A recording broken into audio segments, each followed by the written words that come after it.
তারা আমাদের সাকসেস দিছে, বিএসটির থেকে সাকসেস দিয়ে আমাদের মামলা যে থানা থেকে অব্যাহতি দিছে, আমাদের কোর্টও এখন রায় নাই, এখন আমাদের কোর্টের থেকে নকলটা উঠবো। এখন এই যে নোংরা পরিবেশে যে এখন নোংরা পরিবেশ বলতে কি, এখন তো মনে করেন আমরা তো স্বয়ংক্রিয় মেশিনে তৈরি করতে পারি না, এটা স্বয়ংক্রিয় মেশিনে হয় না। কিছুটা মানে মনে হচ্ছে যে কিছুটা চলে তাও, হ্যাঁ না না এই পাশে কি জানেন স্যার, এক সময় আছে না, এখন তো আমরা তো হিটারের ব্যবস্থা করছি। এই সময়টা একমাত্র মাঠে রোদ দিতাম। হ্যাঁ, আপনারাই বলছেন যে এমন মাঠে রোদ দিবেন না, দরকার হলে ভিতরে রোদ দিবেন, কিন্তু অনেকে পাখি অনেক আবর্জনা ধুলাবালি পরে, এই জন্য মনে শুকানোর জন্য যে এখন আছে না, এই গরমে চালের তাপে, এই কয়লার তাপে এগুলো শুকাই। আচ্ছা, এই পাশটাতে দেখেন, এই যে ঠিক আছে, তারপর আমরা চেষ্টা করতেছি, যতদূর পারি আমরা চেষ্টা করি।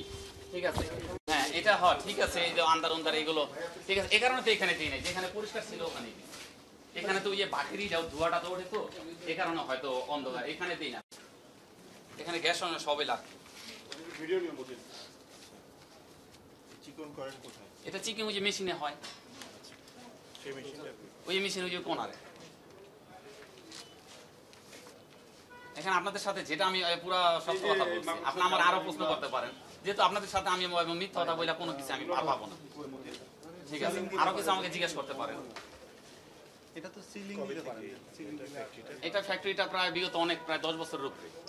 ঠিক আছে, আমরা গত বছর মামলা দিচ্ছি, এই নমুনা বিএসটি থেকে আমাদের সাকসেস পাইছে, যেন আমাদের পণ্য পুরো নির্ভেজাল। হ্যাঁ, ইনি থাকে দূরে আলীনগর। হ্যাঁ জানাইছি, পরে বলছে যে স্যাররা যদি আসে দেখো, আমাদের যদি অন্যায় হয়, যদি আমাদের যদি আরো করতে থাকে, আমাদের আরো পরিবেশ সুন্দর রাখার জন্য চেষ্টা, তারা বলে দেবো কিভাবে বিভাগ করতে, আমরা সামনে শুধরাই নিব। এখানে তো আমাদের এখানে বলানোর কোনো কিছু নেই, আমরা সঠিকভাবে ব্যবসা করি যতটুকু, হয়তো এটা তো স্বয়ংক্রিয় মেশিনে তো করা সম্ভব না, এই কারণে হয়তো আমাদের একটু ধুলাবালি ময়লা থাকতেই পারে। ময়লা ধুলাবালি এগুলো আজকে আপনি স্বীকার করছেন? হ্যাঁ আমি স্বীকার করতেছি, এটা স্বয়ংক্রিয় মেশিনে হয় না দেখে আমরা সতর্কতামূলক আপনাকে 20,000 টাকা অর্থদণ্ড করলাম। আচ্ছা, আমি আপনার জরিমানা আমি মাইনা নিলাম।